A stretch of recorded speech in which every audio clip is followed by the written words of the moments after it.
కేంద్రంలో ఉన్నటువంటి బీజేపీ ప్రభుత్వం, ఛత్తీస్గఢ్లో ఉన్నటువంటి బీజేపీ రాష్ట్ర ప్రభుత్వం ఏదైతే ఉందో వాళ్ళు ఇవాళ అన్ని ప్రమాణాలకు స్వస్తి చెప్పి లౌకిక తత్వం లేదు, ప్రజాస్వామ్యం లేదు, పౌర హక్కులు లేవు, రాజ్యాంగబద్ధంగా పరిపాలన చేస్తామని చెప్పి మాట వరుసకు ప్రమాణాలు చేసినప్పటికీ ఇవాళ బీజేపీ ప్రధానంగా ప్రజల ప్రయోజనాలకు వ్యతిరేకంగా ప్రజా వ్యతిరేక విధానాలను అనుసరిస్తూ ప్రజా వ్యతిరేక చట్టాలు తీసుకొస్తూ ఇవాళ ఆదివాసులకు ఉండబడినటువంటి యువక చట్టాన్ని కూడా అమలు చేయకుండా వాటిని పక్కన పెట్టి ఇవాళ ఆదివాసీ ప్రాంతాలలో ఉండబడినటువంటి సంపదలను ఇవాళ సామ్రాజ్యవాదులకు, బౌద్ధ సంస్థలకు, దోపి వర్గాలకు దోచిపెట్టడం కోసమే కంకణం కట్టుకున్నటువంటి బీజేపీ ప్రభుత్వం నుంచి ఇంకా మనం ఏమాత్రం కూడా ఇది ప్రజాపాలన అని చెప్పి అని కానీ మనం అనుకోవడానికి వీల్లేదు.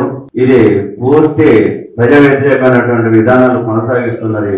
అందుకని చెప్పి ఈ ప్రభుత్వానికి ఇవాళ చేస్తున్నటువంటి పరిస్థితులు మనం చూసినట్లయితే అది మూడోసారి అధికారానికి వచ్చినప్పటికీ కూడా ఇక ప్రజా వ్యతిరేక విధానాలు అనుసరిస్తున్నది. ఇప్పుడు నగ్నంగా బహిరంగంగా కూడా అది ముందుకొచ్చి వాళ్ళ మనుషుల ప్రాణాలు తీయటం, మనుషుల శవాలను కూడా కనీసం ఒప్పజెప్పకపోవడం అనే దుర్మార్గాలకు ఇవాళ కేంద్ర ప్రభుత్వం మరి పాల్పడతా ఉన్నది.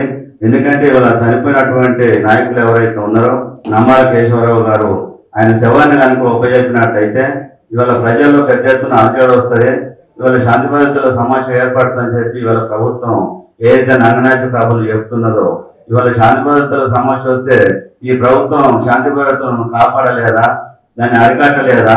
ఇవాళ ప్రజలు ఎందుకు తిరుగుబాటు చేస్తూ ప్రజా వ్యతిరేకులు, అభివృద్ధి నిరోధకులు అభివృద్ధికి అడ్డం పడతా ఉన్నారు, మేము చేసేది అభివృద్ధి అని చెప్పి ఒక పక్కన చెప్పుకుంటూ ఇవాళ అలాంటి నాయకుల శవాలను ప్రజల్లోకి తీసుకొస్తే ప్రజలకు ఒప్పచెప్తే ఇవాళ దాని చుట్టూ ప్రజలందరూ కూడా ఎందుకు వస్తారు అనేది ప్రశ్న వేసుకోవాల్సినటువంటి అవసరం ఉన్నది. అందుకని చెప్పి ఒక మాటలో చెప్పాలంటే ప్రభుత్వం ఇక్కడ ఓటమి చెందింది, ఇవాళ ప్రభుత్వం భయపడతా ఉన్నది అని ఇవాళ ఏ ధర్మాన్ని కూడా పాటించకుండా, ఏ పద్ధతులు పాటించకుండా కూడా ఇవాళ కేంద్ర ప్రభుత్వం దుర్మార్గంగా అనుసరిస్తున్నది. అది పూర్తిగా రాక్షస పాలన కొనసాగిస్తూ ఉంది. కాబట్టి ఇంకెంత మాత్రం కూడా ఈ దేశ ప్రజలను పాలించేటువంటి హక్కు ఈ బీజేపీ ఉన్నదా లేదా అనేది తెలుసుకోవాల్సినటువంటి అవసరం ఉన్నది.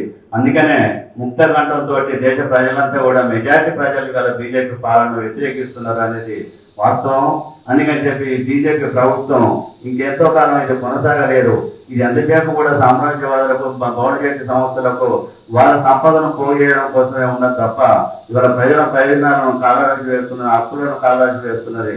అందుకని చెప్పి ఇవాళ నక్సలైట్లతోటి ముఖ్యంగా మావోయిస్టులతో చర్చలు ఏదైతే జరపాలని చెప్పి మన డిమాండ్ ఏదైతే ఉన్నదో ఆ డిమాండ్ ఇప్పటికైనా కూడా కేంద్ర ప్రభుత్వం మరి దిగువచ్చి చర్చలు జరపడానికి సిద్ధపడాలి.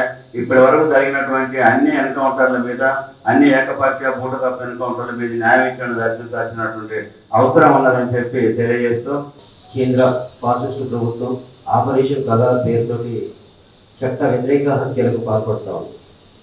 మావోయిస్టులు ప్రధానంగా చర్చలకు సిద్ధపడి 6 నెలల పాటు కాల్పుల విరమణ ప్రకటించినప్పటికీ ఈ కేంద్ర ప్రభుత్వం నరమేధాన్ని కొనసాగించడం అంటే తన ఫాసిస్టు విధానాన్ని బహిర్గతం చేస్తూ ఉంది. ఈ ప్రభుత్వానికి ఏమాత్రం చిత్తశుద్ధి ఉన్నా మావోయిస్టులతో చర్చలు జరపాలి, కానీ దానికి చిత్తశుద్ధి అనేది లేదు.